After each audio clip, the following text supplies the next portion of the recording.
New owners turned off by the 2022 Toyota Tundra.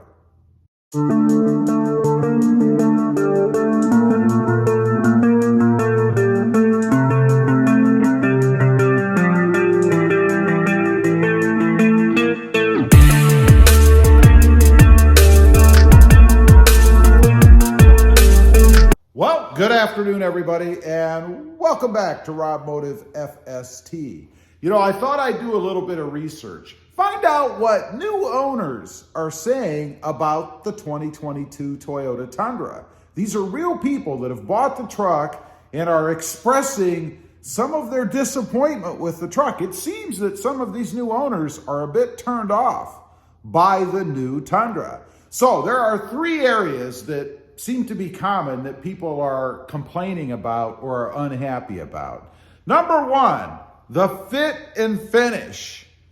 Now, many of the components they're stating are barely or not within tolerance at all. Now, what they're talking about are gaps, the way things fit together, how things marry up in the truck. Now, I'm not real surprised about this myself because I had mentioned before in other videos that it just seems to be cobbled together inside.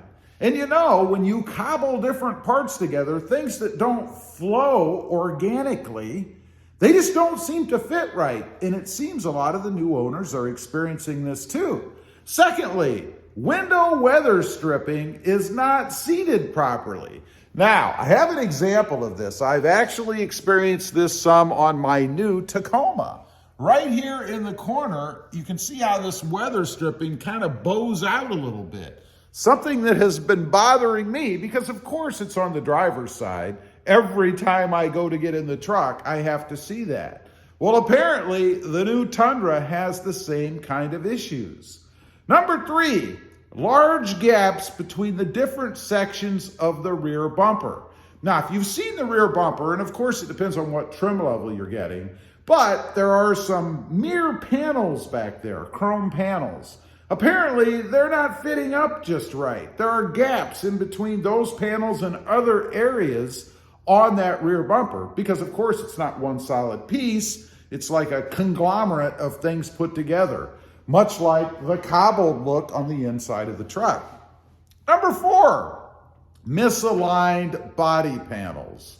You know, again, this is kind of ironic for me because I did a video on the Tacoma channel, RamBox, not long ago about a few quality issues I've noticed with my 2021 Tacoma. And one of them is body panels that don't seem to fit just right. Larger gapping in things on the body.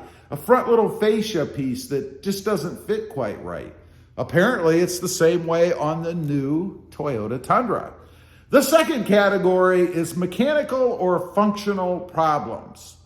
This one is kind of strange. It should work right. We've been doing this for years in vehicles, but they're saying that the rear seat doesn't relatch after opening. So in other words, you pull the rear seat down or open, and when you go to put it back, it doesn't latch. That's a problem. I mean, you want that thing to be up when you're driving around, and it can be a little unnerving when you're going down the road and all of a sudden that rear seat slams down. Not a good thing.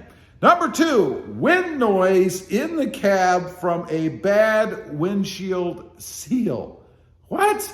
Again, this is something that has been done on trucks, cars, vehicles for years. I'm sure Toyota didn't redesign the little seal that goes around the windshield. Did they? That's a quality problem. Why is that happening? It shouldn't be, particularly on a brand new truck.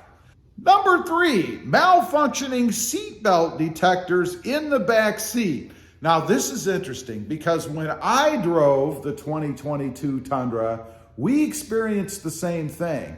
Got in to drive the truck, and there was a warning chime, and then I think some kind of signal on the dash maybe that the rear seatbelt was not latched. The only issue was there wasn't anybody in that rear seat. It was very strange. So we actually had to pull over and hook the seatbelt up. This was on the driver's side, so behind the driver's side. We did have somebody sitting in the other side who was wearing their seatbelt, by the way. So apparently, the truck required us to have both seat belts fastened, so that we didn't get some kind of an error message. I just thought it was something weird with the truck. I don't know, but it seems it's a problem because owners are experiencing this. How annoying would that be? Every time you get in the truck, you have to make sure the rear seat belts are fastened, apparently, or you're going to have to live with some sort of an error message. That's a drag. Next up, several inches of play in the steering wheel without any movement of the wheels. So in other words, you can kind of crank the steering wheel a little bit and nothing happens. That can be unnerving as well. Can you imagine you're going down the road and you've got to constantly be manipulating the steering wheel because there's no turn in it until you hit a certain point. Not good. Number 5.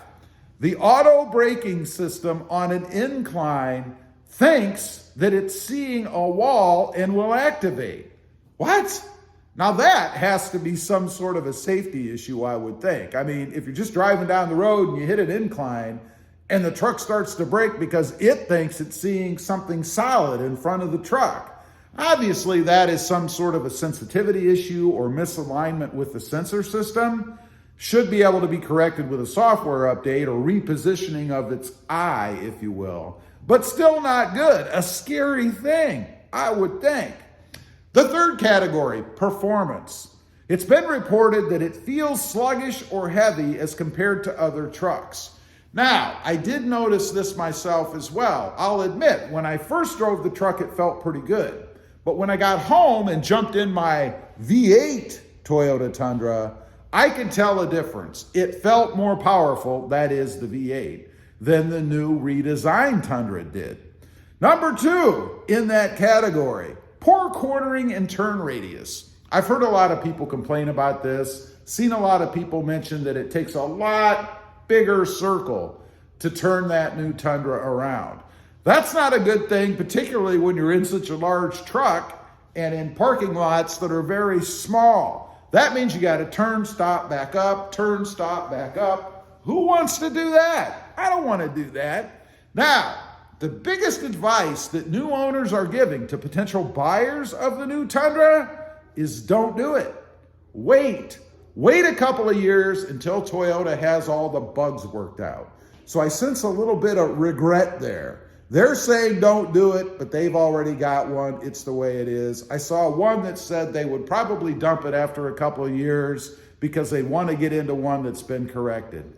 Anyway, these are just a few real accounts from actual owners of the new redesigned 2022 Toyota Tundra. Leave a comment. Let me know what you think. Do these bother you at all? Would they stop you from buying the truck? Or you just live with it? I'd be curious to know. Also, real quick, I do have 2 additional channels. Rob Motive, all about my 2021 Toyota Tacoma. And Rob Motive JT, all about the Jeep Gladiator. Check them out, and if you're interested, why not subscribe?